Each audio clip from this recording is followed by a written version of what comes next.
जय हिंद, नमस्कार। अग्निवीर सेना भर्ती को लेकर अब तक की सबसे बड़ी खबर सामने आ रही है। कहा जा रहा है कि 4 साल बाद बाहर होने वाले अग्निवीरों के लिए यानी पूर्व अग्निवीरों के लिए बीएसएफ की भर्ती में जो 10% आरक्षण दिया गया था, अब उसे बढ़ाकर सीधा 50% कर दिया गया है।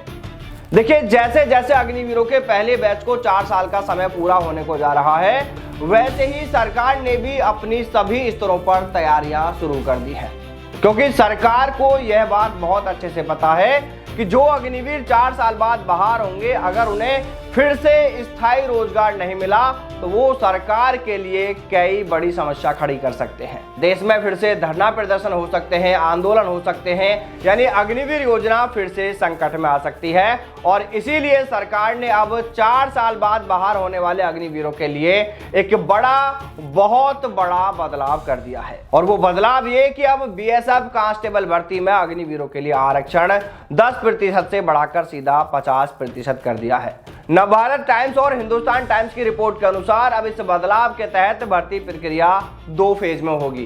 पहले फेज में नोडल फोर्स 50% सीटें पूर्व अग्निवीरों के लिए आरक्षित रहेंगी, जबकि दूसरे चरण में एसएससी यानी स्टाफ सिलेक्शन कमीशन बाकी बची सीटों पर अपनी भर्ती करेगा। और इसमें भी 10% सीटें पूर्व सैनिकों के लिए शामिल हैं, यह भी कहा जा रहा है। कहा तो यह भी जा रहा है कि अगर पहले फेज में पूर्व अग्निवीरों की कोई सीट खाली रह जाती है तो उसे फिर दूसरे चरण में भरा जाएगा। साथ ही महिला उम्मीदवारों के लिए सीटों की गणना हर साल बीएसएफ के महानिदेशक करेंगे और यह गणना उनकी जरूरत को ध्यान में रखकर की जाएगी।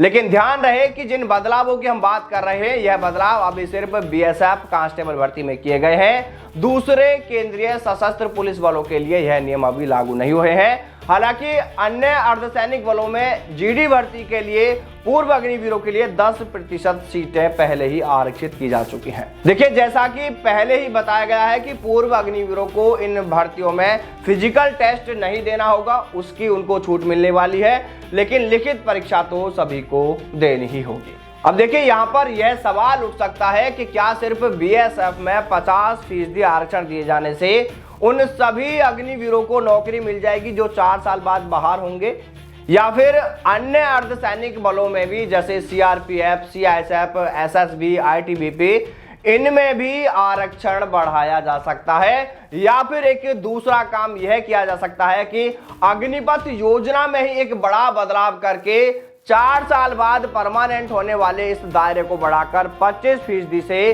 40 या 50% तक किया जा सकता है। देखिए, अगर सरकार ऐसा कुछ करती है तो शायद अग्निवीरों को फिर स्थायी रोजगार मिलने की जो संभावना है वो बहुत ज्यादा बढ़ जाएंगी। और देखिए, अगर सरकार ऐसी व्यवस्था कर देती है कि 4 साल बाद जो भी अग्निवीर बाहर होंगे उनको 100% सरकारी नौकरी मिल जाएगी, तो फिर शायद अग्निपथ योजना का विरोध ही पूरी तरह खत्म हो जाए। हो सकता है कि फिर इस योजना को वापस लेने की बातें दोबारा सुनने को ना ही मिले, लेकिन फिर भी इस योजना में जो कुछ जरूरी बदलावों को लेकर मांग की जा रही है, वो बदलाव तो फिर भी इस योजना में किए जाने ही चाहिए। जैसे अग्निवीरों के शहीद होने पर उनके परिवारों को भी पेंशन और वो तमाम लाभ सुविधाएं मिलनी चाहिए जो एक स्थायी सैनिक के शहीद होने पर उनके परिवारों को मिलते हैं।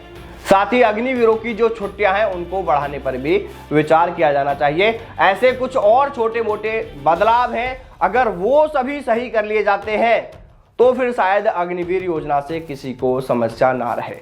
लेकिन ये तभी संभव हो सकता है जब सरकार अग्निवीरों के भविष्य की सुरक्षा सुनिश्चित करते हुए कुछ बड़े बदलाव करने के लिए आगे आए, कुछ बड़े फैसले करती है। वैसे आप सभी इन बदलावों को लेकर क्या सोचते हैं? बीएसएफ में जो पूर्व अग्निवीरों के लिए आरक्षण 50% किए जाने की बातें सामने आ रही है, आप उसे कैसे देखते हैं? आपकी राय कमेंट करके जरूर बताएं। जय हिंद, जय भारत, वंदे मातरम।